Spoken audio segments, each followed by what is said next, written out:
Ding Lucero. Ang tunay kong pangalan ay Rosvida Lucero. Ako'y nakatira sa Miracle Heights Subdivision, Lipa City, sa barangay Antipolo del Norte. Ako'y matagal na dito. Nag-start ako ng November 11, 2011. Ako'y nakatungkod ng 4.5 years. After 2012, February, wala na akong tungkod dahil ako ay nakaranas na hindi makahakbang. Gapang ako sa pagkuhan. Ako ay nagdasal. Nadinig ko sa radyo ang Doc Alternativo na ang nakatungkod nawawala ng tungkod, naalis ang tungkod. Nag-isip ako'y nagdasal, lalo sumakit. Sabi ko, bakit kaya ganun? Ang ibig sabihin pala, ay ako'y pumunta na dito sa Alternativo. Nag-umpisa ako na nag-interview pa kay Sir Dewey.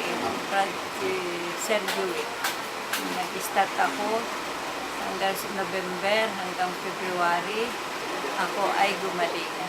Tapos, nung ako'y makagaling na, maraming hindi magsakay sa akin pag ako'y nakatungkod. Nung ako'y gumaling, nag-start naman ang aking problem sa left breast. Ang sabi sa akin, mawawala. Ang pinatingnan ko tinabi ko kay Doc. Tapos ay tumagal din ng 1 year at hindi ko binigyan ng pansin dahil nun ay kasakitan ng tulog ko. Sa ngayon ay ako ay nagpa-opera din dahil sinabi sa akin kailangan hindi makuha sa pagtutok ba. Pumutok yung aking bukol. Inopera din ako. Salamat sa Diyos, sa mahal na Birhen at sa kwat. Ako ay walang naramdamang sakit. Hindi ako wala akong naggamot, kundi dextrose at saka antibiotic lang. At piniliver hanggang ngayon, ako'y malakas na at wala akong nararamdamang sakit. Madali akong nakarecover. Kaya po ng Doc Alternativo. Kaya hindi naniniwala. Ako'y pinukon lamang, tinatawanan ko na ako dahil nag-herbal lamang. Ay ngayon siya naniniwala. Sabi nga ng aking mga kasama, laking tulong ng aking pakapag-herbal. Biniro nga ako ni Ma'am Mildred. Kung malaki daw ang magagastos ko, sabi ko, ipanlaki dit pareho, pero hindi ako nang hinayang. At natuwa ako at nagpasalamat. At ako'y nandito sa Alternativo. Kaya pinilit kong madinig ulit magpasalamat ng personal kay Doc Ed Relivo. Saan mo po ma'am narinig po yung Doc Alternativo? Sa radyo. Sa Radyo Veritas po. Sa Radyo Veritas. Hanggang ngayon ako'y nakikinig pa. Ma'am, ano po masasabi po ninyo sa mga kapanalig po nating hindi pa po nasusubukan ang Doc Alternativo? Ang aking sabi sa mga tibay lamang at ipagkakaluubin. Dito nga ako tibay at huwag manghihinayang sa nagagastos. Malaki din pero malaki naman ang pakinabang. Sa ngayon ako'y nagpapasalamat sa Diyos at sa mahal na Birhen sa Alternativo.